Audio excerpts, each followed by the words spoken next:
Assalamualaikum warahmatullahi wabarakatuh. Kembali lagi di channel Juru Sejarah. Kali ini kita akan membawakan cerita yang mana cerita ini adalah lanjutan dari di thread sebelumnya, yaitu dengan judul Cinta Mati.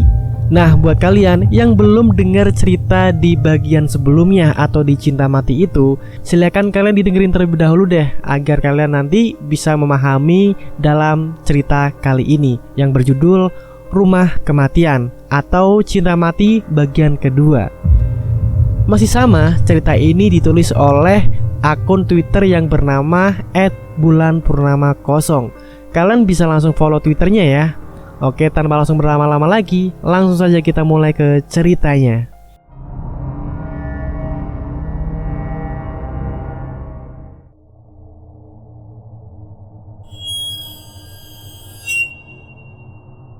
Setahun setelah kematian Ningrum, hidup Rudy tak pernah tentram. Terlebih setelah beberapa bulan ke belakang, ia mengetahui rahasia yang selama ini keluarga besarnya simpan rapat-rapat. Di malam saat Yuda menelusuri masa lalu sosok hitam itu, di malam yang sama pula Rudy ditunjukkan kehidupan leluhurnya lewat mimpi yang seakan nyata. Mereka menelusuri masa yang berbeda, namun dengan tujuan yang sama, untuk kehidupan yang jauh lebih baik di masa yang akan datang. "Assalamualaikum, Rudy pulang bu," ucapnya seraya masuk rumah di sore hari itu. Tak ada jawaban meski ia lihat ibunya sedang berada di dapur. Rudy hanya menatap sebentar punggung ibunya itu, lalu masuk ke dalam kamar. Sebuah pemandangan yang sudah tak asing lagi.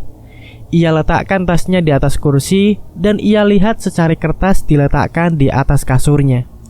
Secari kertas yang menjelaskan ibunya sedang tidak berada di rumah. Sungguh menyulitkan di tahun itu. Tidak banyak orang memiliki ponsel, termasuk ibunya, membuat semua menjadi lebih sulit. Rudy hanya menghela nafas. Ia harus ikhlas bahwa kehidupannya kini tak sama lagi. Kehadiran sosok itu sudah menjadi hal yang tak bisa ia hindari. Sore berganti malam, bising berganti sunyi. Namun kegiatan di dapur itu semakin menjadi-jadi. Terdengar suara pisau menyentuh talenan dan suara sutil beradu dengan wajan. Rudy hanya berusaha merebahkan badannya, mencoba mengabaikan keriuhan itu setelah melaksanakan kewajibannya sebagai umat beragama. "Ibu kapan pulang ya?" bisiknya dalam hati. Teriakan itu berasal dari dapur. Rudy tak kuasa menahan kengerian itu.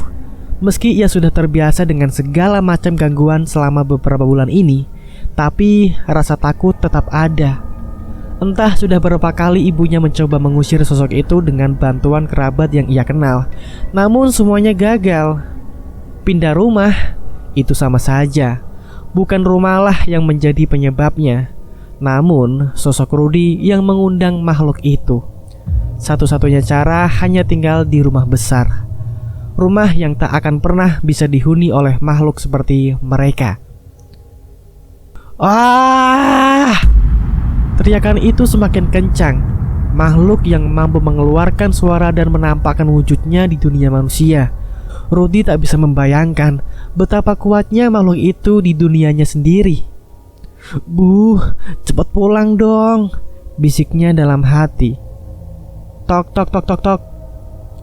Suara ketukan 3 kali terdengar dari balik pintu kamarnya. Rudy berusaha untuk menutup wajahnya dengan bantal, mencoba tak mengeluarkan suara sedikit pun. Tok tok tok. Ketukan itu terdengar untuk yang kedua kalinya. Tok tok tok. Ketukan yang ketiga terdengar seperti gedoran dan pukulan keras ke arah pintu, seolah makhluk itu merangsak untuk masuk. Rudy tak berhenti melantunkan ayat suci yang ia hafal di luar kepalanya, meski dengan terbata-bata. Lalu jendela kamarnya yang mengarah keluar rumah diketuk oleh seseorang. Tok tok tok. "Mas? Mas? Buka mas." Yuda mengetuk jendela tanpa henti, mencoba mengalihkan perhatian Rudy yang terfokus pada pintu kamarnya. "Mas Rudy, pintu depan tolong dibuka," teriaknya lagi. Aku gak bisa, Yud. Di depan pintu ada dia. Rudy membalas dari dalam kamar. Suara tawa sosok itu terdengar memegikan telinga. Gak apa-apa, buka aja, teriak Yuda.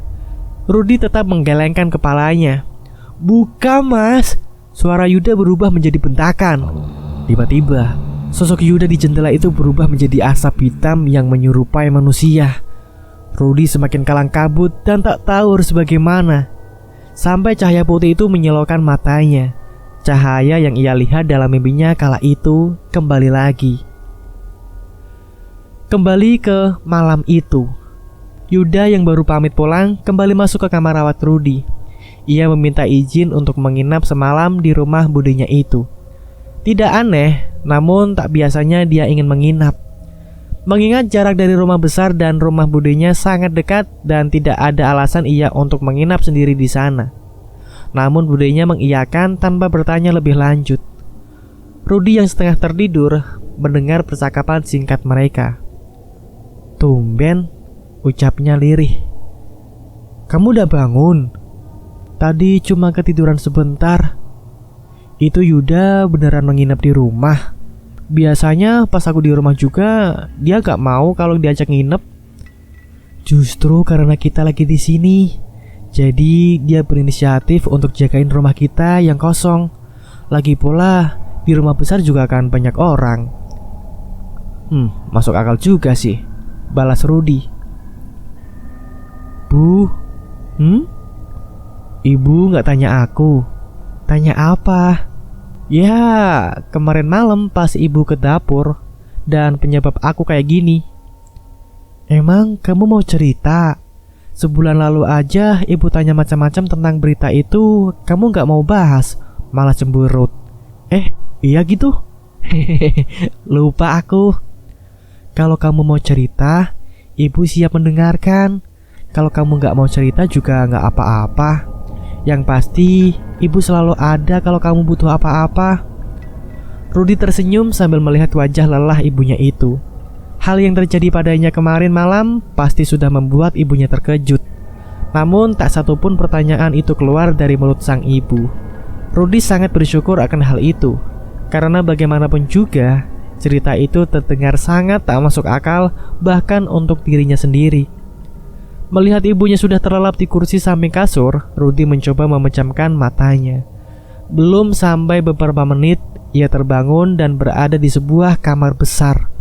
Ia melihat seorang lelaki tua terbaring di kasurnya yang mewah. Di sampingnya berdiri laki-laki muda seusianya. Sampaikan permintaan maafku pada anak itu dan bawa dia beserta istrinya ke rumah ini, ucap lelaki tua itu dengan suara yang serak. Baik tuan, jawab pemuda itu.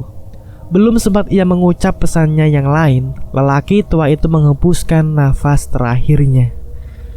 Di pembaringan mewah yang sebagian penyangganya dilapisi emas, pemuda itu menunduk lemas. Ia tutupi wajah tuanya dengan selimut yang awalnya menutupi hanya sebagian tubuhnya. Ia berjalan keluar dengan wajah sedih, memberitahukan kepada semua orang yang telah menunggu di luar kamar bahwa tuan mereka telah tiada. Lalu, bagaimana dengan nasib kami semua? Tanya salah satu pelayan rumah itu. Tuan menyerahkan semua urusan rumah ini kepadaku, jawab pemuda itu. Semua orang mengangguk setuju karena mereka percaya pemuda yang dikenal sebagai Cakra, pesuruh pribadi tuannya itu, memang sangat pintar dan cekatan dalam membantu bisnis tuan mereka. Terlebih orang tuanya sudah mengabdi dengan keluarga itu sejak dulu. Lalu sang pemuda menghampiri anak kecil yang sedang duduk di bangku luar. Mulai hari ini kita semua akan tinggal di sini, ucapnya. Termasuk ibu? Tanya sang anak. Termasuk ibu. Kita semua akan tinggal di sini, ucap pemuda yang ia kenal sebagai ayahnya itu. Ia tersenyum dengan tulus. Sepeninggal tuanya, rumah itu dikepalai oleh Cakra, termasuk keluarga kecilnya. Ia merasa kewajiban utama dia adalah menjaga rumah ini, sedangkan ia tahu anak kandung tuannya tidak berpikiran sama. Ia terlalu kekanak-kanakan dan lebih memilih wanita yang kini menjadi istrinya dibanding ayahnya sendiri. Itulah yang selama ini Cakra pikir tentang tuan mudanya itu. Namun, setelah 1 tahun tinggal di rumah itu, istrinya jatuh sakit dan meninggal beberapa bulan setelahnya, membuat Cakra menyadari kenapa istri tuanya dan ibu dari tuanya meninggal tak lama setelah dianugerahi pewaris selanjutnya. Rumah ini hanya bisa ditinggali oleh 1 kepala keluarga. Seketika ia juga menyadari kenapa tuan muda pewaris rumah ini lebih memilih untuk pergi daripada menghabiskan kesendiriannya di rumah ini tanpa sang istri. Namun, Cakra yang cerdas serta santun berubah seketika manakala harta mulai menguasai dirinya. Ia merasakan nikmat yang tak pernah ia peroleh sejak dulu, harta dan kekuasaan. Ia merasa ini sudah menjadi takdirnya, meski ia tahu di luar sana masih ada darah asli keturunan sang tuan yang mungkin akan kembali suatu saat nanti. Wijoyokusumo yang kerap dipanggil Jaya oleh sang ayah hanya mengangguk mengerti ketika Cakra menjelaskan bahwa ia akan menjadi pewaris rumah besar dan meminta anaknya untuk tetap menjaga rumah ini apapun yang terjadi, tanpa menjelaskan resiko yang kelak ia hadapi. Sampai ia tumbuh dewasa dan menikah dengan gadis pujaannya, semua terasa bagaikan surga. Ditambah ketika mereka dianugerahi 4 putri yang cantik.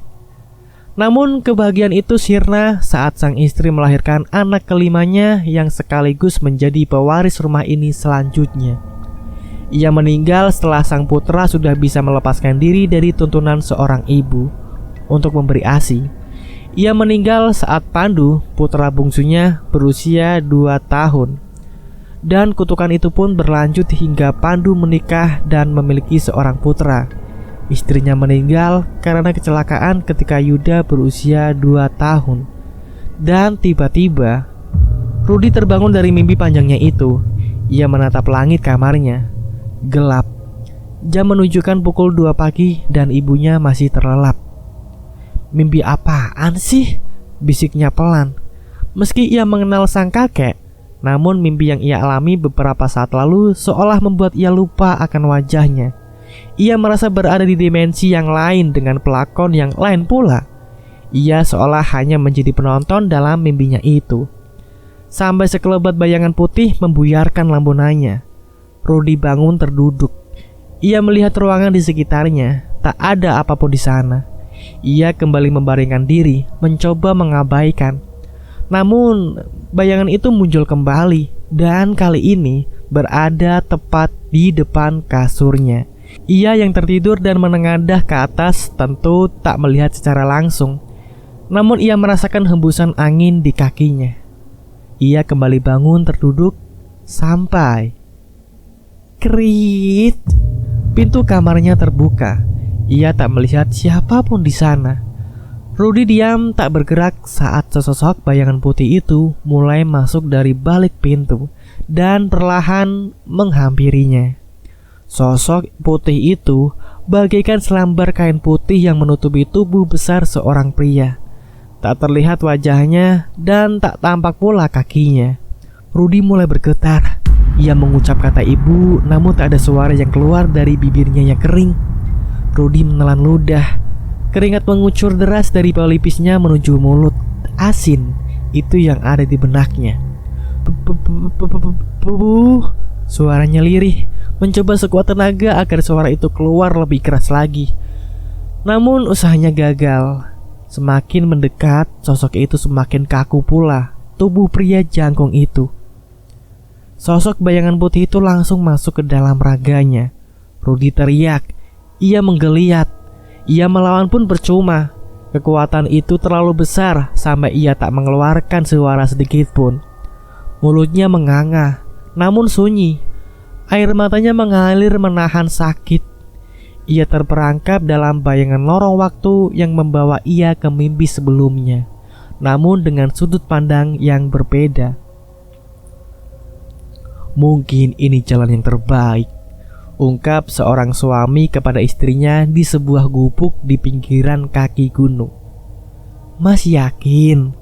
tanya sang istri. Suaminya hanya tersenyum simpul dan mengangguk. Kehidupan dua sejoli itu penuh kebahagiaan selama ada beras untuk mereka masak dan air untuk melepas dahaga. Semua itu sudah lebih dari cukup.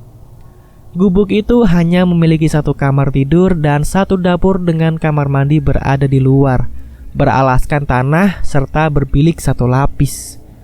Gubuk itu tak sebanding dengan rumah besar yang sebelumnya lelaki itu tempati. Namun, ia jauh merasa damai tinggal di sana. Entah apa alasannya, hanya ia yang tahu. Namun, kebahagiaan itu tak berlangsung lama saat sang istri mengandung anak pertama mereka. Kebutuhan yang semakin meningkat tak sebanding dengan pendapatan yang terus menurun. Ditambah di musim penghujan saat itu, sangat sulit bagi sang suami untuk bekerja di ladang milik juraganya. Tok tok tok. Ketukan pelan terdengar dari balik pintunya yang rapuh. Mungkin si pengetuk paham betul jika ia mengetuk terlalu kencang, pastilah bilik yang ada di samping pintu itu akan ikut ambruk. Sang istri membukakan pintu dengan pelan. "Maaf, cari siapa?" tanyanya yang melihat asing pada sosok di hadapannya. Lelaki itu tersenyum dan memberikan bingkisan yang lumayan besar pada perempuan itu. "Tolong titip ini untuk Pak Guntur," ucapnya. "Maaf, tapi suami saya sedang tidak ada di rumah." "Tidak apa-apa, titip saja itu, bilang dari Cakra." Lelaki itu melihat perempuan yang dihadapannya dengan sedikit penasaran. "Bulannya ya?" ucap Cakra sambil menunjuk perut buncit perempuan itu. Ia hanya menjawab dengan anggukan. "Sepertinya laki-laki." Chandra begitu yakin. "Benarkah? Bagaimana Anda bisa tahu?" Mata perempuan itu berbinar. Lelaki itu hanya tersenyum lalu pamit pulang. Sang istri tidak berani membuka bingkisan itu tanpa izin suaminya. Jadi ia simpan bingkisan itu dan menunggu hingga suaminya pulang. Sore berganti malam, suaminya tak kunjung pulang. Namun ia tetap menunggu dengan sabar. Sampai tiba-tiba pintu rumahnya digedor dengan sangat kencang, membuat bilik-bilik di sekitarnya bergetar hampir rubuh. Bu Minah! Bu Minah!" teriak seseorang dari balik pintu. Ia kenal suara itu. Sugih, salah satu pekerja di ladang kopi sekaligus rekan suaminya. "Kenapa toh Pak sampai teriak-teriak gitu?" jawabnya seraya membuka pintu. Wajah Sugih begitu panik. Keringat bercucuran dari pelipisnya. Ia terengah-engah mengatur napas seakan telah berlari sejauh 10 km. "Pak Guntur, Bu! Pak Guntur pingsan di ladang!" Suaranya masih dengan desahan kelelahan. Aminah dengan perut buncitnya berlari mengikuti Sugih, menerjang gelapnya malam dan semak belukar di pinggir hutan. "Kesini Bu, Pak Guntur sudah dibawa ke klinik dekat balai desa," ucap Sugih sambil menunjuk arah yang berlawanan dari ladang. Di depan klinik sudah berkerumunan orang-orang yang tak lain adalah pekerja ladang. Salah satu dari mereka menghampiri Aminah dan Sugih. "Bu, yang sabar ya," ucap lelaki itu yang membuat Aminah tak bisa berkata-kata. Tepat di malam itu, sang suami telah tiada.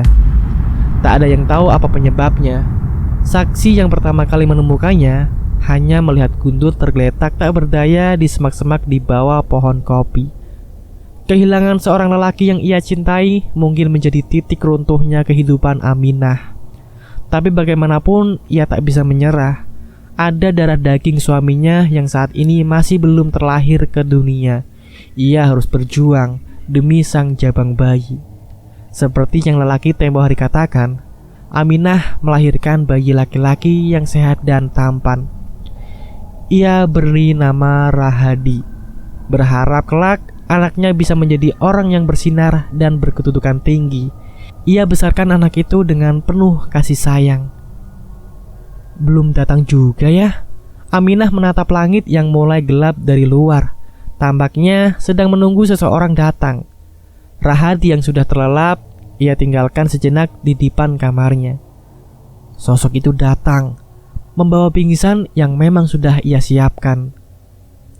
Cakra, orang yang tempo hari membawa bingkisan itu, datang kembali. Aminah yang saat itu masih berduka, tak ingat sama sekali dengan bingkisan yang ia terima. Hingga beberapa hari setelah kematian suaminya, Cakra datang kembali dengan membawa bingkisan yang sama. Ia tahu orang yang ia kunjungi telah tiada.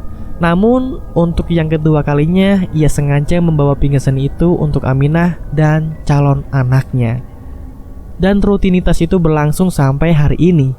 Kedatangannya tidak menentu, tapi dalam 2 bulan dia pasti kembali. Ibu sengaja menunggu saya di luar, sapa Cakra ketika melihat perempuan itu mondar-mandir di depan gubuknya. Ia hanya tersenyum. Anu pak, persediaan beras dan uang yang bapak kirim bulan kemarin sudah habis. Jadi saya bingung, ucap Aminah sambil memainkan jari jemarinya, menutupi kegugupan yang ia rasakan.